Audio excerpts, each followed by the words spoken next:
What's up? What's up, everybody? Lawrence Aponte here, and this is Ecom Power Team. So in this episode of Ecom Power Team, this is actually part one of the King Camel case study. King Camel was a branded website that I decided to start, and I want to share with you guys the successes that I had with it. And let's just kind of jump into it. So part one is going to actually cover a few different topics. One of them is going to be the reverse engineering, basically the process and the thought behind of starting King Camo, the inspiration behind it as well. I'll also cover some of the winning products that made King Camo a success, and I'll share with you also the ad copy and the actual ad, and you can see the analytics of the ad and the reports. We'll also take a look at the actual store, and I'll show you guys exactly what I went through for like the logo design process, and then just kind of show you the actual store itself. So without further ado, we'll go ahead and dive right into part one of the King Camo case study. So prior to even launching King Camo, I was doing market research and I came across Titanium Buzz. And Titanium Buzz had this unique style of camo rings, and I seen that they were selling for hundreds and hundreds of dollars, and I thought, wow, if I could only find a supplier, maybe I can sell some rings with them as well. And lo and behold, I found Chardonnay Jewelry. And Chardonnay Jewelry had the same style rings, but for just a very fraction of the cost. So when I launched King Camo, my main focal point was supposed to be the camo rings, but as you guys will see throughout this case study, that wasn't the case. They weren't my winning products. Yeah, so like I was saying, they weren't my winning products. In fact, before I even launched King Camo, I sold this particular item on my general store. So we launched this on November 1st, 2015. Okay, this is like a buck and doe lover's pendant necklace, which is towards, like the kind of like the hunting niche, the outdoor type niche. As you can see, the post reached about 160,000 people. We had about 6,300 likes, 2,300 shares. We had about 1,800 link clicks. Okay, so overall, it did fairly well, right? Not so bad with the stats. Okay, we sold about 223 units at about $17 a piece. Ad spend was around $1,200. Cost of goods sold was around $900. So we profited roughly about $2,000, give or take, which was great. Okay, so 1 month later, doing some product research, I came across this here. Okay, so it's very similar to the first one that I just showed you, except this one has more personalization to it, and it just looks a little of more quality. Okay, so the unique selling proposition here was the actual personalization, right? The fact that you can put your own letters into each one of the pendants just makes it that much more unique. Okay, so you can see, like I said, 1 month later, we launched this post here. We reached over 2 million people. We had 23,000 likes, 17,000 shares, 28,000 link clicks. I mean, the post did really, really well. Not very much organic reach, but the paid reach was there. As you can see, the post looks pretty much identical to the first one. I have big red letters that says free shipping. Only thing I started off with a question there saying, what initials do you want on yours? And then I said, tag that special person. And then I had the link. Okay. So as you can see, a lot of people, it was very emotional, especially during December, right? During the holiday season. So it was a very good product to choose nonetheless. So you can see we sold over 1,000 units at close to $40 a piece. Okay, ad spend, which brought in over $41,000 in revenue. Right, ad spend was about $12,000. Cost of goods sold was roughly $8,000, profiting about $20,000. Right, I think that's really good around holiday season.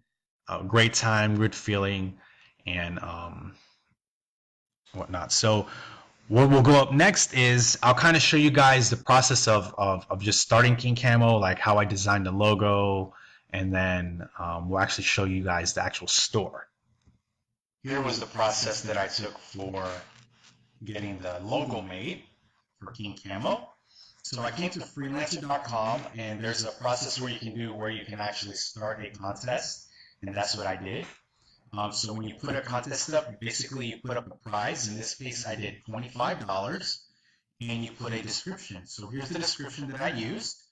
Really simple and to the point. I said I wanted it to be a badass logo that sells camouflage style jewelry.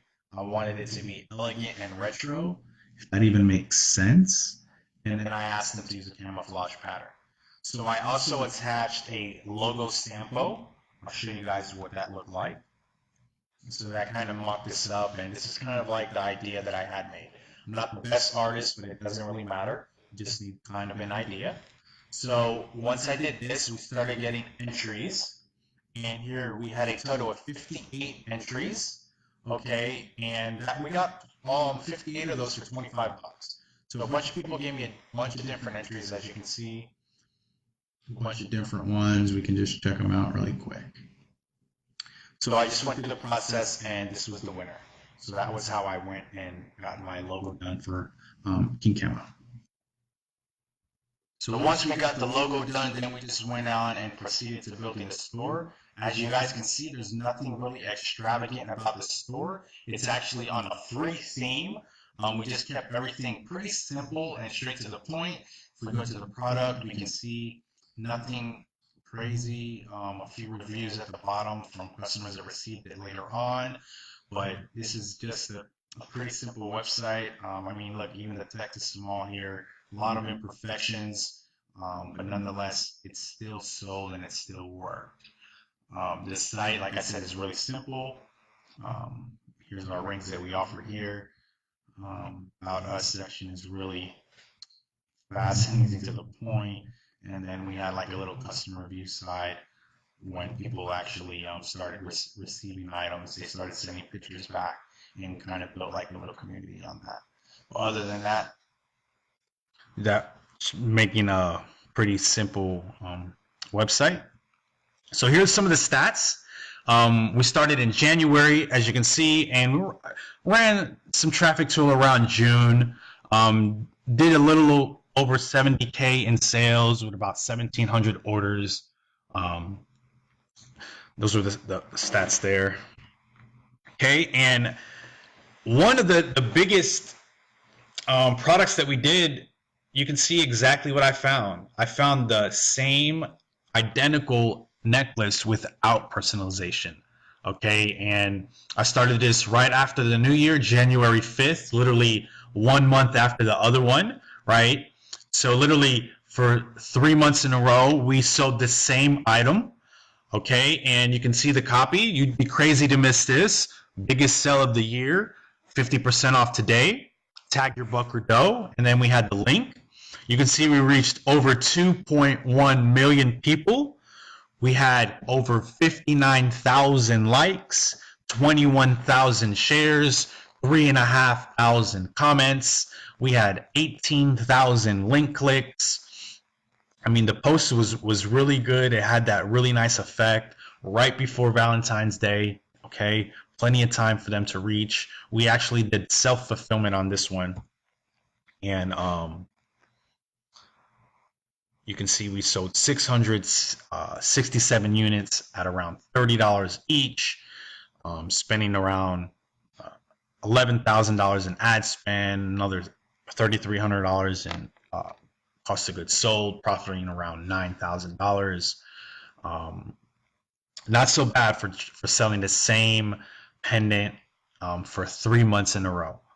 Okay, so you can see we sold roughly over 2,000 of the same style necklace, profiting over $30,000 in a 3-month time span, right? So I think that's really good. It averages about $10,000 a month, which is to me is super great on one product. Okay, and I mean it's really good. You can see it just kind of selling it in different unique ways, we were able to sell it to different audiences, yet hitting the same one. Okay, so that concludes this case study of part one for the King Camo. So this is going to be actually a 3-part series where we kind of dive into the store, and next I'll go into showing you guys the ads, the actual target interest that I went, and kind of the process of what ads that I used. And then part 3, we'll actually dive into other products that actually did well and how I came across those and the process behind them. So until next time, I hope you guys enjoyed the case study. I appreciate your feedback. If you log into the Ecom Power Team back office, you can just leave a question, leave your feedback for me, and let me know what you guys liked about it, what you didn't like about it, and what else you'd like to see. Till next time, Lawrence Aponte signing off.